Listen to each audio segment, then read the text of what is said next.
Hello, everyone. Welcome back to On the Ledger. This is your host, Mille, and I'm back once again on your weekly rendezvous from Paris. It's been a while. I was actually away on holidays for a few weeks to enjoy some much needed family time, but now I'm back and ready to rumble for Ledger Open Paris 2022.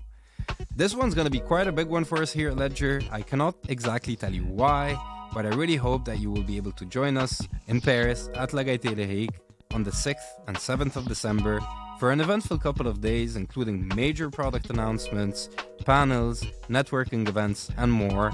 So you can RSVP at ledgeropen.com. But before that, we have a very special guest on the show to get you all warmed up. One that I'm genuinely excited about. He's a serial web entrepreneur and an early stage investor in companies such as Twitter, Facebook, and Square, to name a few. Today, he's considered to be one of the leading voices in Web3, co-founder and CEO of Proof, and a partner at True Ventures. You might have guessed it already. This time, we have Kevin Rose on the show. In discussion with a man you surely know by now, Ian Rogers, Ledger's Chief Experience Officer.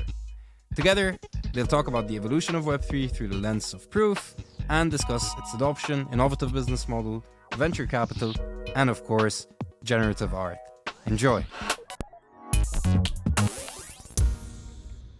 Kevin, thank you so much for doing this. Yeah, great to be here. Thanks for having me. I was when I was with you on Proof, I was like, I really want to get you on the Ledger podcast, so I'm glad we did it. Thank you.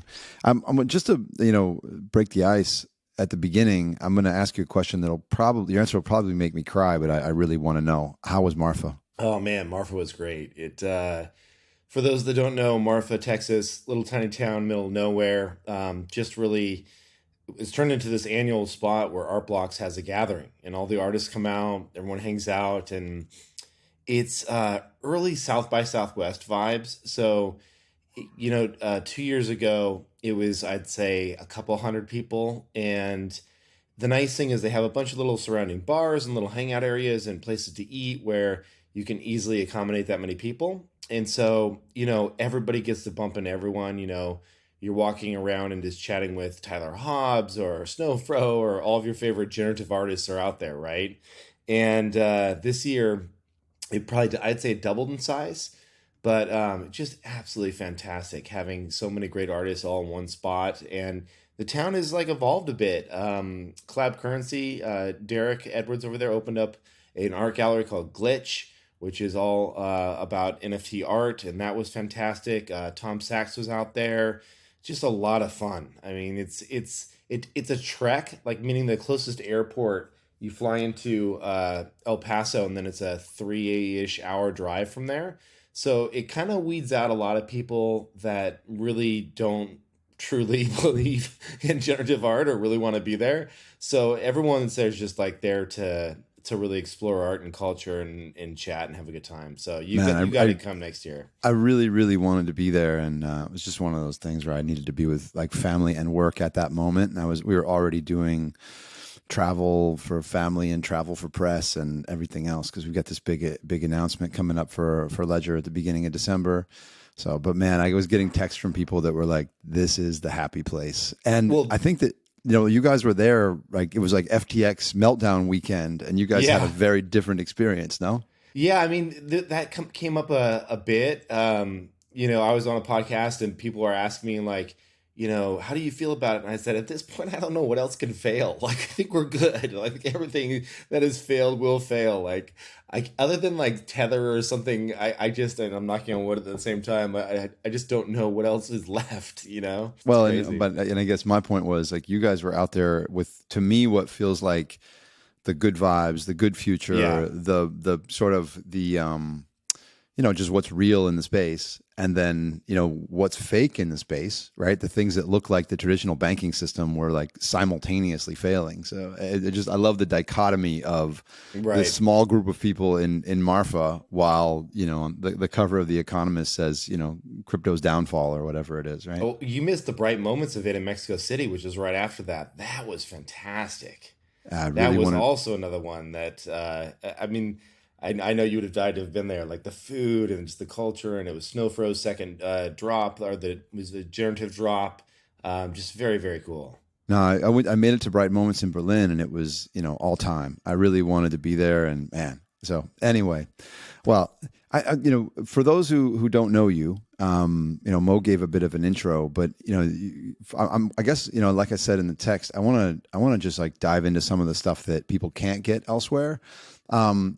Correct me if I'm wrong, but it seems to me like you kind of had this dive where you were, crypto curious, and so you started, diving in with modern finance, and then you sort of bumped into the world of NFTs and went, oh, wait a minute, this is sweet spot for me. That's like super, similar to my path, which is being kind of first nerd curious and then going, right. Oh, wait a minute, this is going to change culture. So, I mean, have you totally flipped from kind of modern finance to proof in your mental space? Yeah, I mean, Modern Finance, the podcast started off in kind of DeFi summerish area of time where it was really excited to talk about all things DeFi. And, I was aware of NFTs because it was just CryptoPunks. Like I'd minted 10 original CryptoPunks when they first came out. And I literally lost a wallet. I thought they were worth nothing. I thought it was like, these are cute little pixelated things. Like nobody had any idea they're going to be worth anything, like pretty much everything in crypto, right? And then I woke back up and several people were being like NFTs, and I'm like, what are you talking about? And I went and I checked out and I just saw there was this whole, Art Blocks had just launched and there was this whole new movement, and it just felt I don't know, there was something about how fresh it felt and how much tooling had been built up around it. And then it clicked to me at that point in time. I went on Super Rare and I started seeing some of the unique artists that were dropping pieces, and I fell in love with Xcopy, and I was like, wow, this has legs this time around. And so I got really pumped and just went all in and launched the podcast Proof. And then, so what's the transition then from, Proof the podcast to Proof the Collective? Yeah, so Proof the podcast was, just getting a ton of people, because when anything is hot in crypto, they want to learn more about it. And so it was just building up a pretty massive audience. And when that got big enough, eventually I said, okay, I want to create some subset of this audience that is going to be the most hardcore collectors, and just really have a private place for them. I didn't want to open up just a massive public Discord. I want to do something a little bit more intimate. And the idea was, okay, let's just launch a little NFT that would represent your pass, and just call it the Proof Collective Pass. And we did that with 1,000. Started a Dutch auction on that. It sold out at 1 ETH. And it just kind of started growing from there. And then I started working with a lot of the artists that I'd had on the show to do collaborations with, to do unique limited drops with, and then launched a product called Grails, which was really to really put the focus back on art and allow people to pick a piece of artwork before they know who the artist is, and kind of reveal that after the fact. And so it's been now a year, coming up on a year now, of just building out a bunch of great products for serious collectors. Yeah, I mean, just as a member, it's been like indispensable for me, like the community there and the people I've met through it. And there's a whole bunch of things about it for me. It reminds me of like the pre-web internet in so many ways, in terms of like it's a small group of highly intelligent people, which is what Usenet felt like in 1992, who were passionate about the future, not like doubtful about the future, like hopeful about the future. But I think it's interesting when you say that, because it sounds like it was all kind of accidental or happenstance. But what it looks like to me, and I'm curious how much of this is true, not true, intentional, unintentional. But like, you've been an entrepreneur, you've been a VC.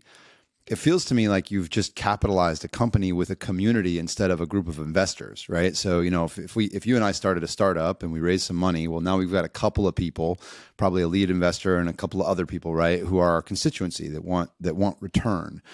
But now you've just, you've raised a bunch of capital for, Proof Collective, Moonbirds, and anything you create after that. But your constituency is way different. Instead of being Andreessen Horowitz or Sequoia or whomever, your constituency is this community, right? I mean, how much of that is like real? Do you feel like you've capitalized the company by doing, an NFT release or NFT releases? And like, do you think that's like a new way to make startups happen? Is it, did it just happen? Was it intentional? I think a lot of this stuff, I always have in the back of my head, if I start building an audience around it, there is a point where if it tips and becomes large enough, it can turn into a real business. So and it'll be something that I'm excited to continue to build because I'm personally passionate about it. And so probably the best example prior to this was an app I created called Zero, which was an intermittent fasting app. And I just wanted something initially to track my fasts, and it started growing, got hundreds of thousands of users, and then eventually, over 1 million monthly users. And I was like, okay, now's the time to actually properly capitalize it and turn it into a real business. And now Tom Conrad's off running that as CEO and doing a much better job than I could. And so that the idea there is really just start with something where the stakes are low, play, learn, ideate, iterate on what you're doing, and then if there's momentum and you continue to see kind of consistent week over week, month over month growth, then figure out a way to capitalize it. And traditionally, you're right, that has been via VC. With Proof, the initial NFT sales would have funded the subsequent royalty sales would have funded the collective with a small team, right? Like 3 or 4 people. We could have done that easily because we set the badge term to be the Proof Collective term to be 3 years until it expires. So yeah, that was the plan. But then honestly, the nice thing about having raised that money is we were not in a position of needing capital, but taking really opportunistic capital, which is the best kind, the kind when you can control the terms, right? So when we eventually did end up raising from Andreessen Horowitz, and it was largely because, they just have such a crazy deep bench of people that can help out on a whole slew of different fronts, mostly around all the compliance and regulatory stuff that you have to do as you explore different avenues of cryptocurrency. But then you get to do things like say, I don't want any board seats, right? And I want to maintain control in all possible scenarios. And I think there's 2 ways to do it now. You can just do it straight by NFT sales funding it, and hopefully, if we figure out the royalties thing, a long term, that can be a sustainable way for people to have recurring revenue for these businesses that are NFT funded. But I like the hybrid approach because honestly, being an entrepreneur, as you know, it can be a little bit of a lonely space. And so to have support and structure and others that you can pick up the phone and call, and we're all still learning together. I do like having high quality VCs around the table. Right. And what do you think, when you think about who you're serving, how much, I think one of the things you told me once upon a time is that when you started hiring, you kind of over-indexed on community support, knowing that your community was going to be a really important part of your business. That's pretty unusual for a startup. You kind of get there, and sure, you have community, but community is sort of separate from your core business, right? But for you, it seems like a core part of your business. Like, how is community a core part of your business in a way that it wouldn't be, Zero or Dig? Dig is, I guess, all community actually. So maybe that's a bad example. Yeah, it's funny. I had a conversation with the founding team of the Bored Apes about this, and they were talking about how much we engage with our community versus what their kind of strategy is, where they build a lot, they do big announcements, they tweet every once in a while, but they don't do the things that we do in terms of like weekly hangouts and the kind of radical transparency week by week. And I don't know that there is a right answer here, because I've always tended to lean into community and want to support it. And so what we did is, like, you're right, we did hire full-time people when everyone else was just saying, hey, our community moderators are part-time, or they're volunteers, or things like that. And we thought, and we still believe this, that it's important to have a consistent tone and message and support infrastructure. Like, you can literally, if you have a Proof Collective pass and you have an issue, you can file a ticket with us, either in Discord, and you'll get a real answer back. And like, that's just not the norm for NFT communities at all. And so we want to take some of the best learnings of Web 2 and apply them to Web 3, because you just don't throw out the entire playbook, right? But that said, the challenging thing about NFTs in general is that you have people that have collected these things all at different price points. And so, I have people that are part of the Moonbirds ecosystem that minted them for 2.5, and they're still stoked at the prices of where they are today, right? And then you have people that have minted them or purchased them at 20 or 30 when they were really peaking during the height of the the bull. And so everyone is in a different place and has a different set of expectations of what you should and Right. shouldn't be doing. And it's really challenging because you're dealing with a bunch of different, typically like with Dig, if we screwed up something, for those who don't know, Dig was a very early social news website. At our peak, we had around 38 million monthly uniques that were using the site. And we got the message loud and clear if we screwed something up. But it was a globally applicable like F up. Like it was like everybody, Everybody like was affected equally. yeah, exactly. Like that feature did not work. Go fix that shit, right? And so that it's different with this world because everyone's sitting and honestly, everyone's being affected in different ways. In that some people, when they were purchasing NFTs and collecting, they might have overextended themselves and went a little bit too far, and so Yeah. they're in a different mental place. So it's a lot of different personalities and vibes that are going on that you have to wrangle, which is tough. And I feel for a lot of these people. It's a challenging time.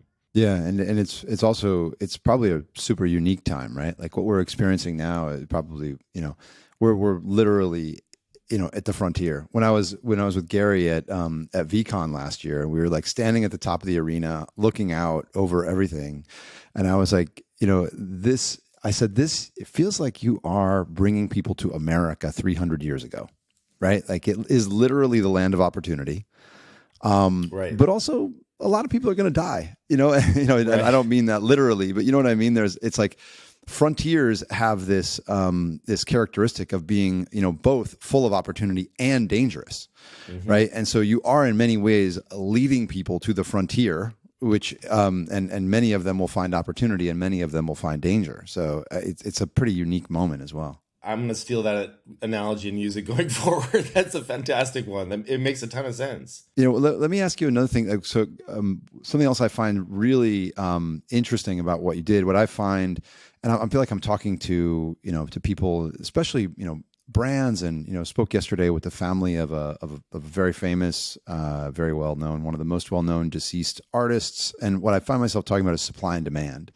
There are still relatively few people in this space. I mean, Marfa was twice as big as last year, but you put the number of people who were there over 7.5 billion humans, and it's a pretty small fraction, right?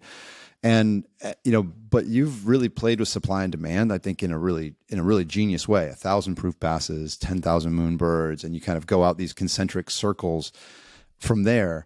And I put that kind of in juxtaposition to maybe doing a social token. Like what Trevor did with FWB. I think if Trevor was doing FWB today, it would look more like proof maybe than an FWB token. I don't know that for right. sure, but Yeah. it feels right to me. How do you think about that supply and demand mechanic as you grow the business and the product? Yeah. Well, it is challenging because to invite more people into an ecosystem, there has to be a price point that people is approachable for a lot of people. I mean, to ask someone to go out and spend $15,000 on a Moonbird or whatever it may be is just insanity for almost everyone, right? So, but at the same time, there has to be a way that I guess it really comes down to what the product offering is, because if you're doing like a heavy lift product that requires a lot of staffing on the back end, and that is going to be a continuous churn of new, like when airdrop, like more additional value added on top of it. It's with every collection that you add on top, it's more, for lack of a better term, it's kind of more mouths to feed, right? And more people with expectations of what your project should be delivering them. And so for me, I've been very careful, and I want to be very thoughtful about how we expand this thing. And the way I've always thought of it is there can't be this continuous, I just don't think projects that promise continuous utility for the rest of eternity are going to end well. Like it's just not going to, it's not sustainable, right? So the way that we do it at Proof is, and I don't know, maybe there will be a better way that appears in the next few months, but we kind of do a waterfall of benefits where the Proof Collective sits at the very top, and anything and everything we do, first and foremost, is offered to that collection. That is the most hardcore users. It's the smallest group of users that we have at 1,000. And then let's just say, for example, Proof Collective does a lot of research reports, and we put out these kind of like Forrester research level reports around NFT sectors and daily information around NFTs, and these beautiful PDFs. I love those, by the way. Super, super helpful. I love them. Yeah, thank you. They're so it's the same. I'm glad our team's making them because I learn a lot. But those then go to the Moonbirds a few days later. Now Moonbirds are less expensive than the original pass. And then we have the mythics that are coming online that are going to be double the size at 20,000. And I'm assuming there'll be a waterfall where the content eventually makes it to them as well. But I want to be careful when we introduce new collections to say, listen, you're collecting this for less of the utility and more of kind of the art and community side of things. So it's easy to scale our meetups, our community-based things. It's harder to scale, hey, top level artists, can you do a drop for 20,000 people, right? Like those things are, and then nobody even wants them anyway because they're just not rare or scarce enough, right? Unless you did some type of raffle system.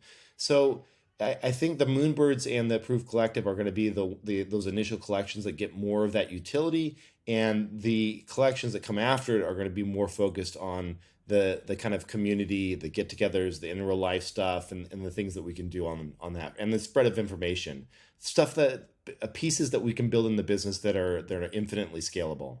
It's interesting. Like I feel like we did a lot of this stuff in music. I was making the joke that you could look at the Linkin Park fan club from 2009 and find like most of the things that exist in NFT drops, because they were doing this thing where day one was for annual fan club members only. Day two was monthly fan club members. Day three was anyone who'd ever bought anything from the Linkin Park online store. And then day four was public on sale. It's like, okay, there you go. Right. And then, the stuff we were doing with Trent Reznor back in 2008, 2009 was similar. Like you could get the album for free digitally. You could get a compact disc for $15. You could buy the $30 vinyl or the $300 vinyl. Right. Like those sort of, those ways for people, whether it's because of means or because of like the level of engagement, for them to self-select, where they'd like to fit in it. It makes sense, right? Because when I saw it with the Beastie Boys in the '90s, even we would have some people that were super active in the community, and some people had just like heard Sabotage on MTV. You know what I mean? Right. There's this whole spectrum of kind of what it means, and in some ways, you're always kind of like pulling people in to that next level by just revealing more to them and like giving them more of a reason to participate.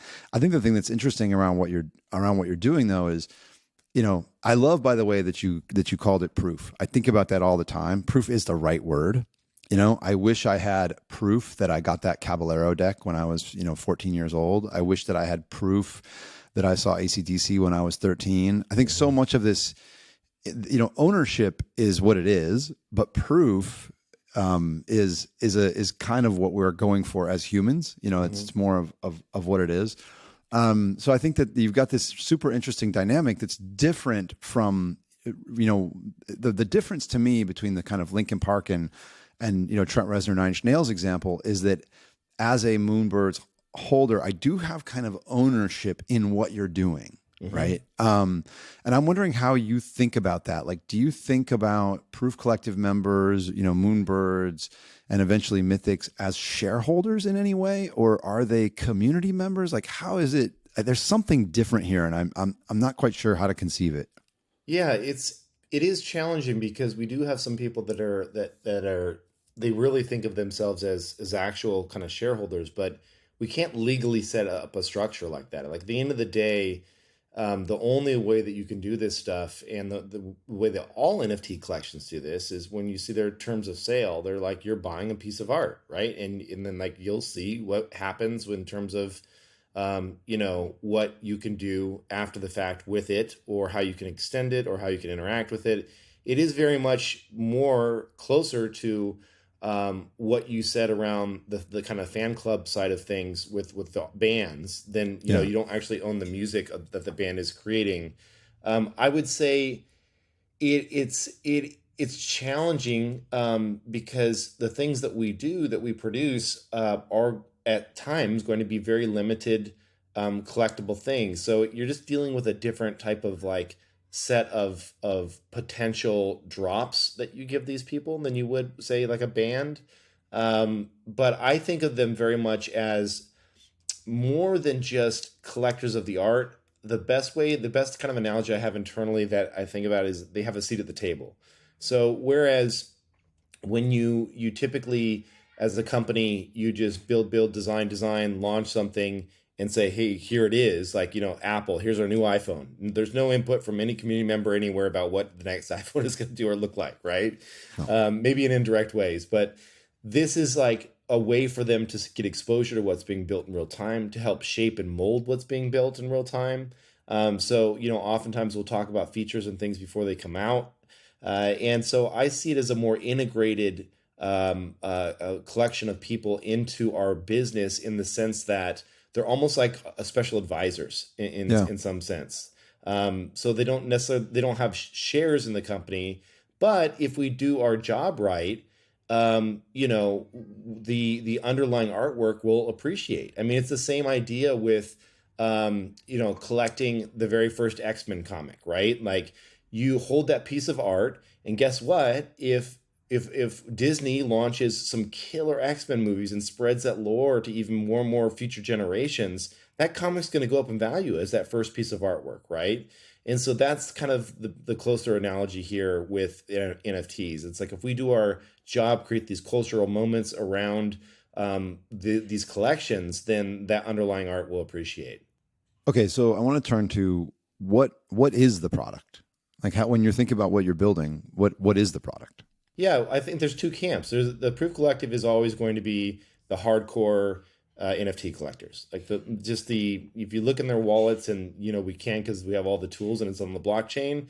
I mean, they own hundreds of CryptoPunks and hundreds of Bored Apes, and it's like just like massive hardcore collectors, and they want to know, what should they be paying attention to, what new sectors are emerging, blah blah blah. We have data products for that, and all that. That's really easy to define.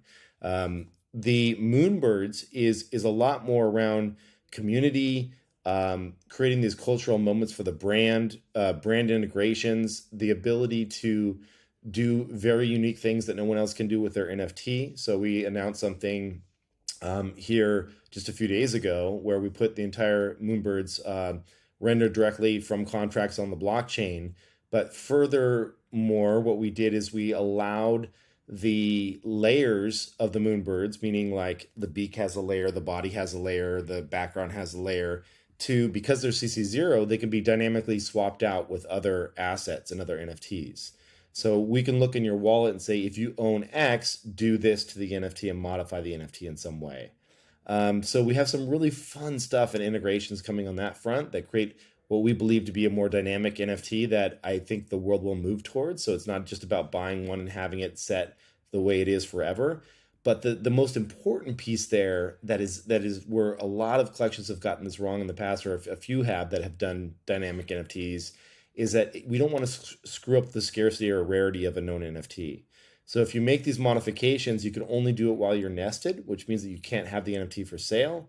And if you try and sell the NFT and unnest it, you remove it from its nest, it punts out all of the modifications that you've done, so it returns to its original state. And I think that's a very fun way to play with this idea of these kind of dynamic NFTs. There can be certain things like we do soulbound tokens that can modify the NFT that were only available if you attended an event. Just lots of fun things to play with over the next 12 months. Let's talk about that for just a second. I want to move on to beyond to the broader ecosystem in a second, but I want to double click on that for a second, because I think the in-chain stuff and what you just said is really interesting. So how do you see this playing out? Like, for Moonbirds holders, so you're kind of inventing, interesting ways for them to further personalize in a way what they're doing, and for it to have some interactivity with other things you might have in your wallet, et cetera. You're like, with the nesting, you've got this dynamic that says, that really encourages people to hold for the long term, which creates value for everybody, right? Because it means that there's more commitment from the community, right? Yeah, only 1% are listed, whereas most collections are like 5-6+% of NFTs listed. Right, because it's effectively a loyalty incentive, right? Right. And okay, so what what am I going to do with that? As a Moonbirds holder, like what am I going to get to do over the next with the kind of in-chain experience over the next few months? Yeah, well, you're getting into stuff we haven't announced yet, but I mean, I think the best way to think about it is that let's see what it. So these we like the idea that we know that people collect multiple different types of NFTs. And we like the idea of being able to enable, look inside of your wallet, say, what else does this person hold? And if they hold something that's compatible with the Moonbirds NFT, then we can do a modification based on that. So today, for example, if you go to my Twitter page and you look at my Moonbird, it has a custom background. And it looks way different than any of the other Moonbirds. And you're like, why does it have that? Well, that is our themed Proof Collective background, because I also have a Proof Collective pass in my wallet. If I were to sell or move that Proof Collective pass today from my wallet, it would automatically rip out that background from the Moonbird and turn it back to its default. And so you can imagine there are a whole slew of different collections and artists and even brands that if we work with in the right way, and we don't want to do this to where you wake up one day and there's 100 different backgrounds to choose and it feels like you're selecting your like iOS or Android wallpaper. Like, that's not the point. The point is, if you see a modified Moonbird, something special has happened. It's not just, we're not going to sell additional, body types or things like that. That's just, it's only if something, a unique collaboration has happened in some way.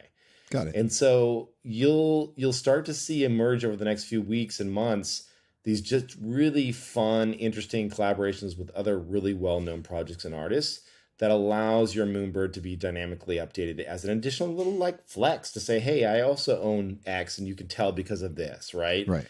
And so it's just it's a fun way to add some interactivity to what would normally be a static image, and also have it be a verified collection. It doesn't screw, like you can still have it be on a hex verified on Twitter. It doesn't mess with it, and it's all in chain.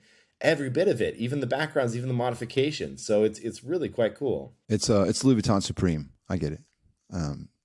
We'll see. The collabo. Yeah. So and then what about beyond? My feeling. It's interesting because you and I both kind of made, like I said at the beginning, this journey from nerd to for the more of the like crypto nerd side of it to kind of the crypto culture nerd side, and I feel like that as we look at certainly put your Bitcoin with a custodian and earn a bunch of yield is over, right? It was a bad idea to begin with, and now it's been proven to be a bad idea. And so the question is kind of what drives the next wave of adoption in this world that I think you and I both believe in for the long term.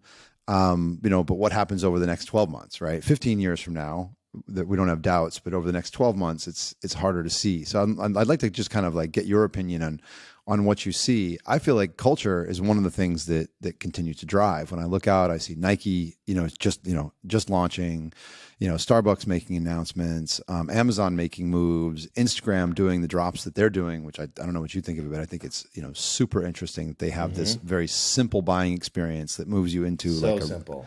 A really liquid secondary. Like, what a great combo, and I believe, my belief is that there's going to be a MySpace of this. And what I mean by that specifically is MySpace was early. It was ugly. Everyone over 30 thought it was stupid. Everyone under 30 had to be there. Right. So that is that place that, as you just said, to flex, right? Like, it's basically a MySpace page. It's built from my wallet instead of, from my hard drive.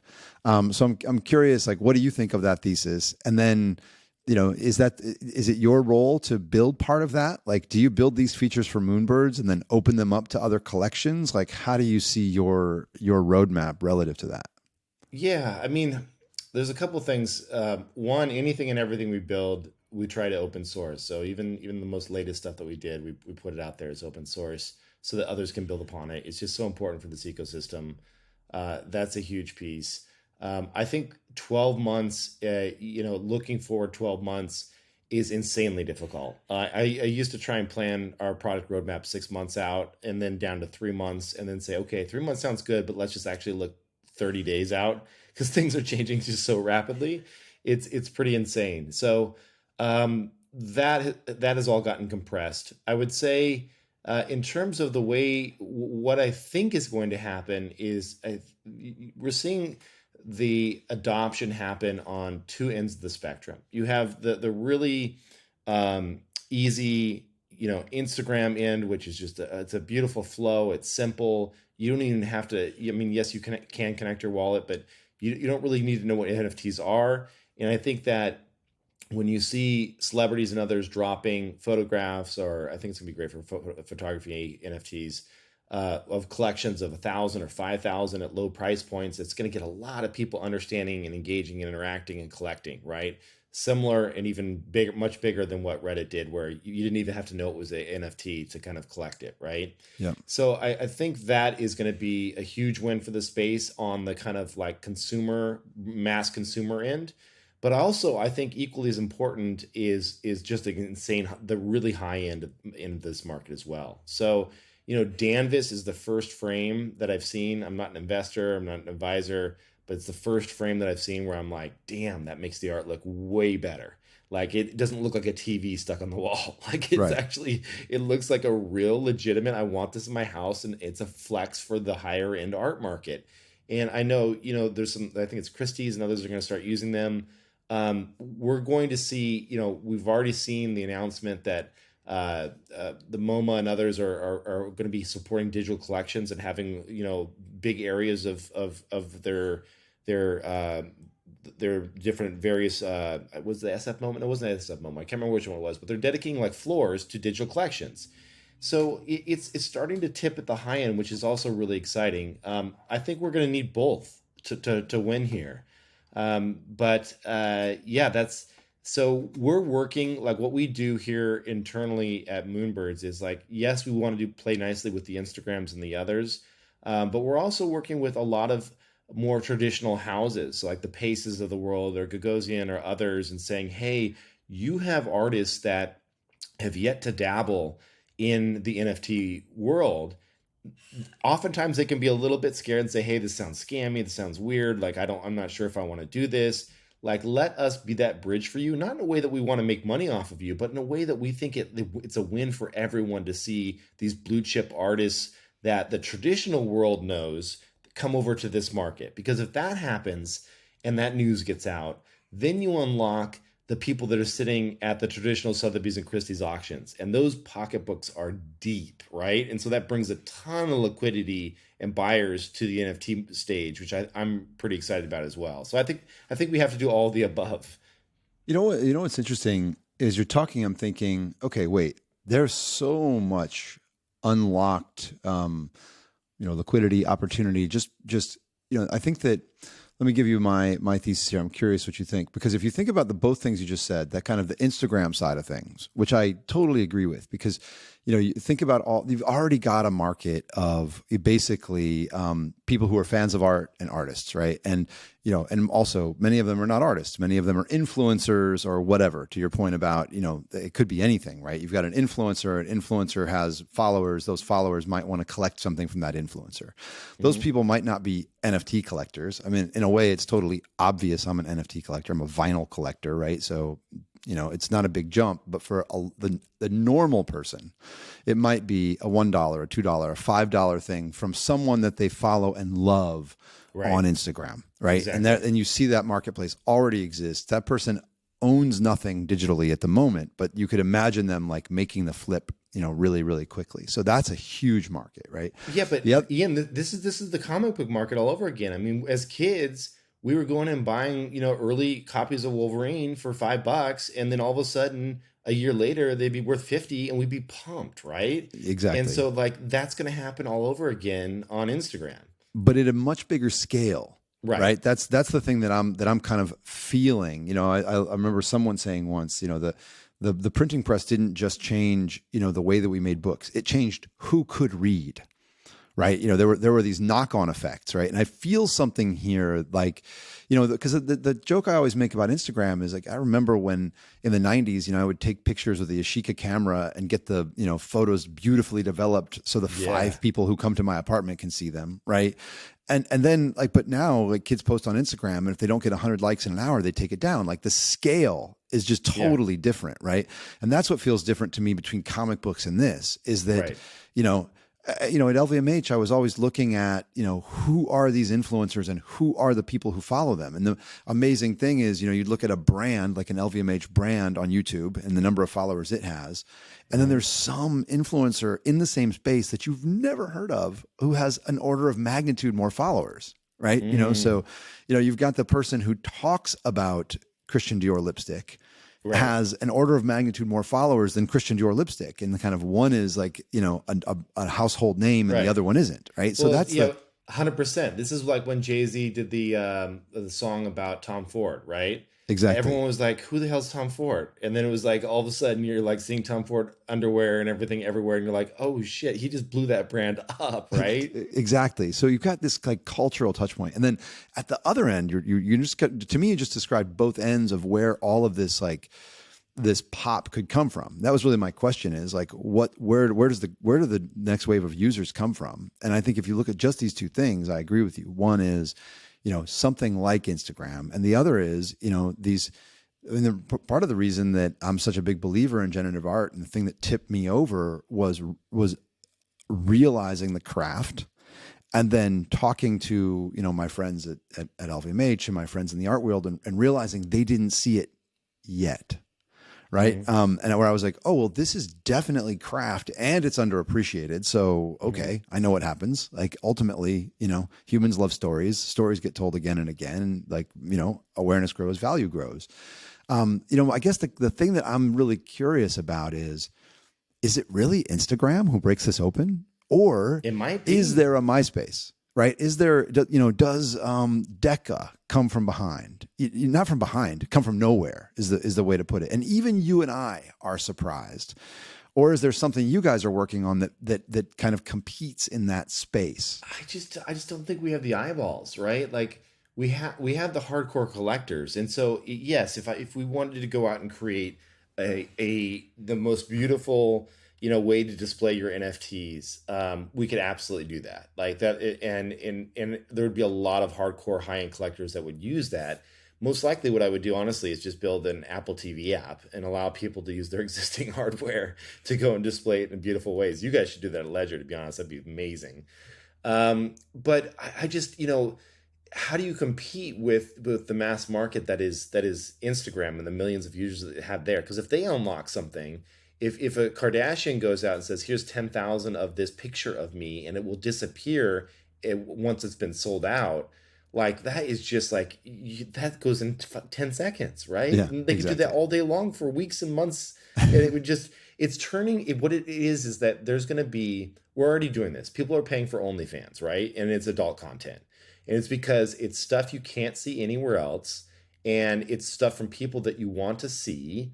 And yeah, I know all people don't want to see. I'm just generalizing here. Sure. But it's a paid membership to exclusive things that you have to have access. You have to pay for it to have access from people you want to see.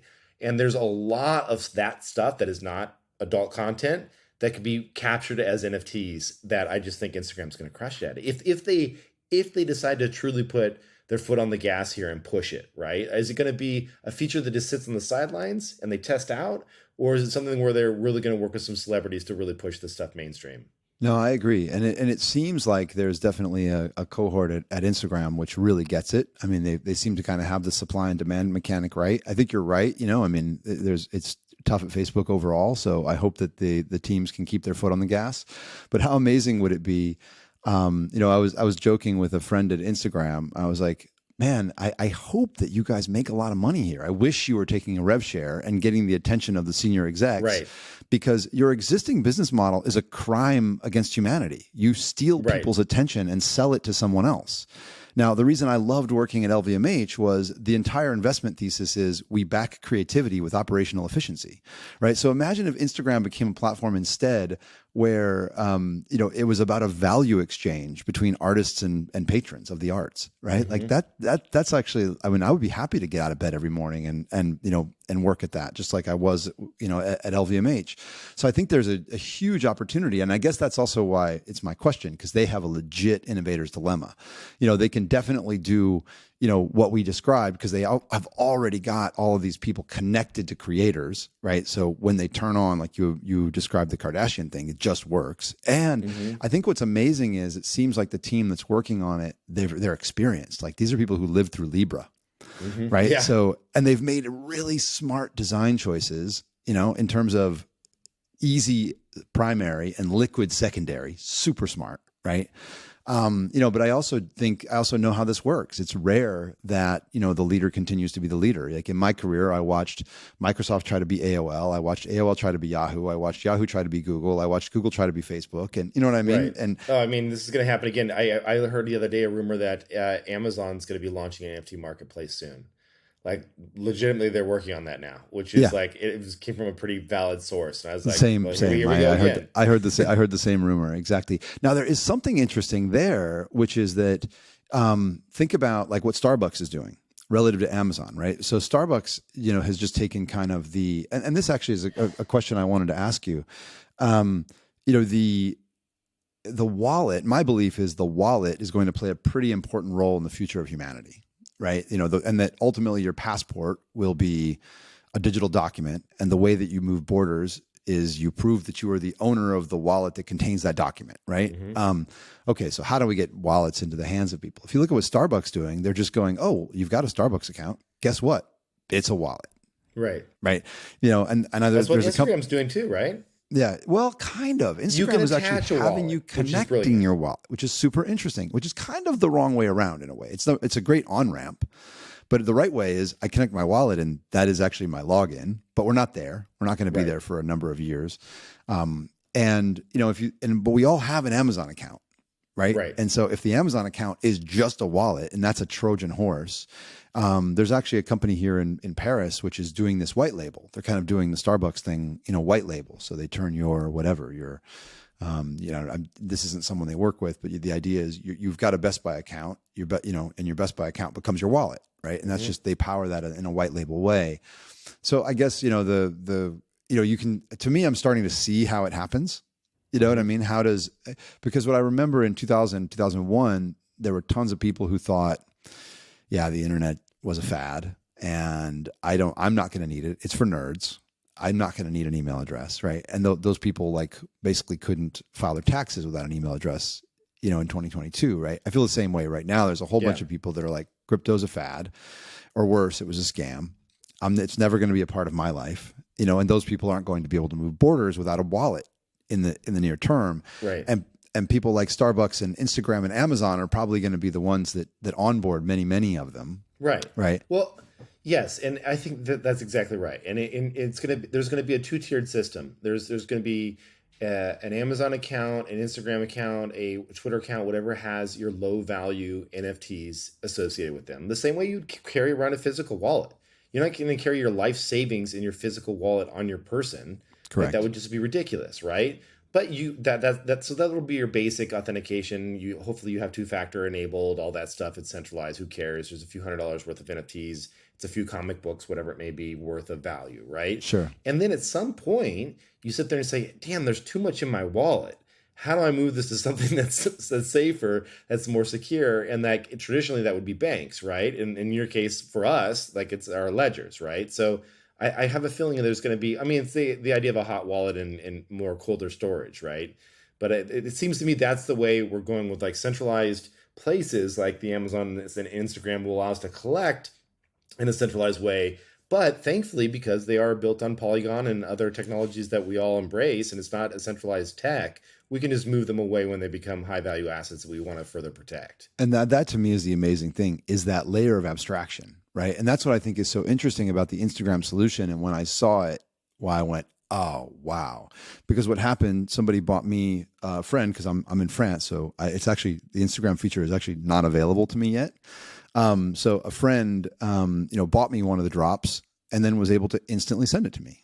Right. So cool. you buy it with fiat, but you've got that layer of abstraction, right? It's actually on, the public blockchain, right? It's not in the AOL version, right? I mean, I think of kind of like NBA Top Shots as like the AOL of crypto, right? It's just like, it's the bumpers in the bowling alley, right?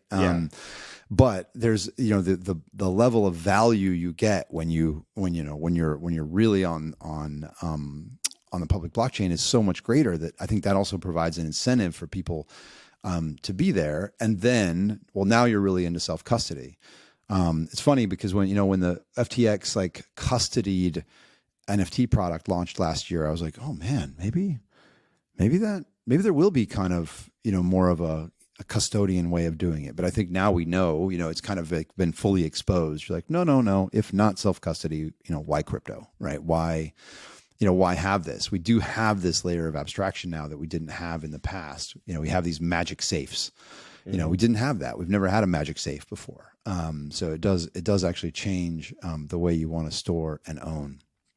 Anyway, thank you so much, man. I'm really so curious about what you guys are building. That's why I really wanted to talk to you. I appreciate you sharing. I guess the question I'm still left with is I'm trying to. I'd love if you could just finish up by giving me a sense of like the scope of what you have in mind with Proof and Moonbirds. Like, is it really you don't know what it looks like in 12 months, but like what is it you're trying to build here? Yeah, well, I think you're right. We don't know what it's going to look like in 12 months. And we have these internal debates around how far out in the future we should be planning. But I can tell you that the hope with Moonbirds is that we will do things in a way that, we're never going to grow as a project, and we're never going to be a massive, top 2 PFP project by following someone else's playbook. So, we fluctuate. I think we're like definitely top 5 at this point, PFP project in terms of like volume and all of that, floor price and all that stuff. But we want to continue to add to our kind of lore and our collectability and create these unique moments, both in terms of culture and also in terms of technology stack and what we build around them, so that we can hit this world that it's rarefied air that is called projects that really require no external dependencies, meaning they don't need any more airdrops, they don't need any more anything, because they have cemented themselves in time as something important that I would say only a couple have actually done. Like, CryptoPunks is an example. They would never have to do they've never done an airdrop. They don't need to ever do an airdrop. Yeah. They are who they are. They're the OGs. They're collectible for that reason, right? Correct. CryptoPunks are the Beatles. Yeah, they're done. They're cemented themselves in time, and they're legends. So Bored Apes, had they not done they're tied a lot to a lot of things that they're trying to pull off. But even if all of those failed, I would say they created such a momentum around who they are that there would be some value there for sure, right? For sure. Just because of the cultural moments that they've had. We've yet to the way I always put that is there's a point at which we all buy in. Right. There's everybody has a price. Exactly. It's never going to go to zero, right? Exactly. We all know that they've done something special here to where we'd all buy in. So we at Moonbirds hope to do things that are unique and novel, not using someone else's playbook, that create both moments that permeate mass culture and also wow people on the technical side. And if we can do that another dozen times over the next few years, I think we have a shot at breaking into that, those top tier kind of like, wow, they've done something special here, where they can kind of live and breathe on its own. So that's exciting for us. And we've got a lot of exciting tech to build around that. I would say that we are very much interested in creating tools that support artists, tools that enable unique and novel drop mechanics that have never been done before. So you'll see more of that coming out from Proof. And so that is what really, I'm proud of a lot of things on our team, certainly on the design side, but also we have some of the best smart contract engineers in the world. And I really want to leverage them to do amazing things.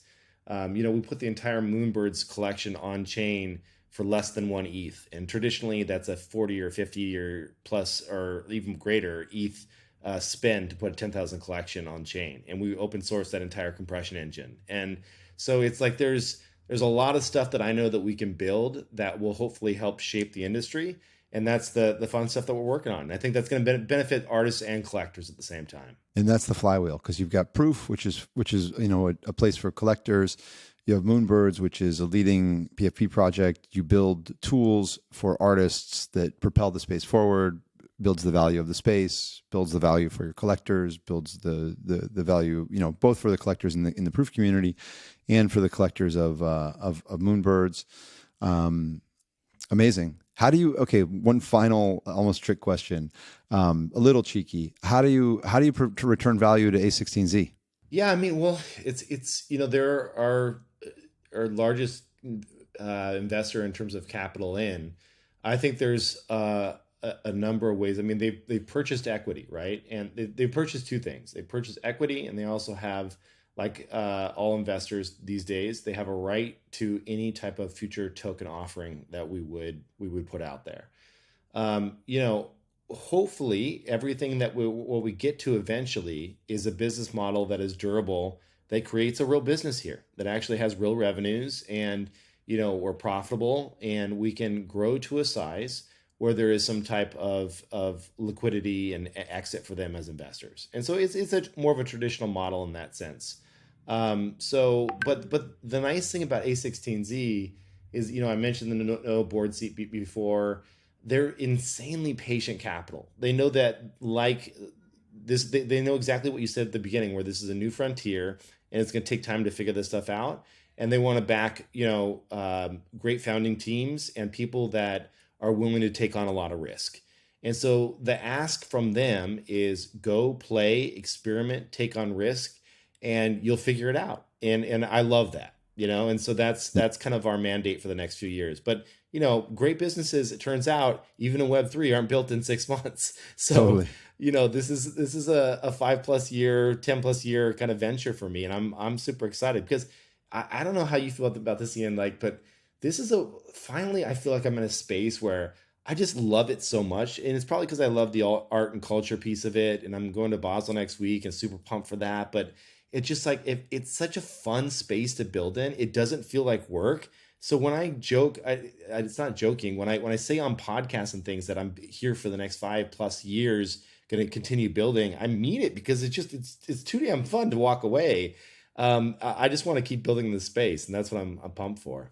No, I totally agree. I mean, this is like, I feel like my whole life and career has been leading to this, right? I had no idea that being a record collector from the age 5, and then a skateboarder, and then studying computer science, but it feels like totally natural. Like I feel like a fish in water. I mean, I was a baseball card collector, comic book collector, the CEO of Hodinkee for a few years. I mean, all the stuff that I've been doing has kind of led me to this moment. So that's right. The Hodinkee thing is really a great touch point. I'd forgotten about that. Two things. I know we both need to go, but it's such a great touch point. I did a podcast interview for Tagura yesterday, and I love that, Frederick Arnault and I had breakfast beginning of last year, and, Frederick's running Tagura now, but his quote to me, and I asked his permission if he minded if I said this publicly, and he said it was fine, but he just very flatly said, Bored Apes and Richard Mille are the same thing.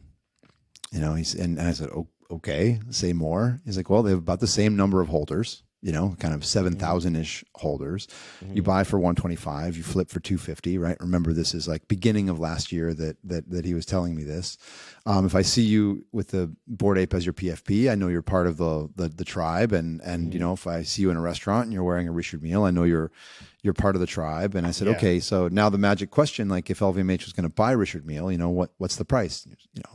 A couple of billion. All right. So, or same order of magnitude of what, Yuga was raising at the time. And I was like, wow, that comparison really blew me away. But I think there's a lot to it. So yeah, you're right. A comic book collector dig. So there's your community side. You know, Have you ever Hodinkee, tried a Richard Mille on, by the way? never. They're the lightest watches you'll ever put on your wrist. They're amazing, innovate. Like they're just beautiful pieces of art. It's insane. I don't own any of them, but I've always been like, every time I try one on, I was like, wow, these are. You got to get one of these tags you can put. I mean, I'm wearing Alien I saw Queen. that you can put the NFT face on there. That is so. I'm wearing cool. Alien Queen today. I need to get one of those for sure. I change it every day. But yeah, it's like I feel it. We've all kind of, you know, moved to the same space. The one thing on the A16Z point too, the other thing is they are so broadly invested in the space that if you guys bring the whole space up, there's value in that alone for them. Exactly. Right? Because they're so broadly invested in the ecosystem. Right. They're like an index fund of it. Exactly. And if you guys are pushing the whole space forward, then that's beautiful for them too. So, man, it's great. I love being in this space with you. So yeah, thank you. same. Well, I mean, I remember you in the LVMH days, and I was just like, we never really got a chance to hang as much as we do now, obviously. And you're so busy doing your thing, and I was busy doing Hodinkee and whatnot, and so now it's so nice to cross paths every few weeks. It's great. I know it should have been Marfa, it should have been Bright Moments. It should be, it should be Miami next week and Paris the week after. But you know, we're busy. We got families, we got kids, That's right. we got, you know, it's a lot to juggle. And we're building. Cool, man. Thank you so much for taking the time. Yeah. Thanks, Ian. All right. I'll see you soon. That's it. A fascinating conversation with a lot of insights between Kevin Rose and Ian Rogers. If you've enjoyed it, please hit that subscribe button and help us help you get more of that. This was On the Ledger from Paris with your host Mille Sayed. Till next time, take care. Au revoir. This content is provided for informational purposes only and is the sole expression of our opinion and should not be relied upon as legal, business, investment, or tax advice. Do your own research. Any loss or profit is your sole responsibility. Stay safe.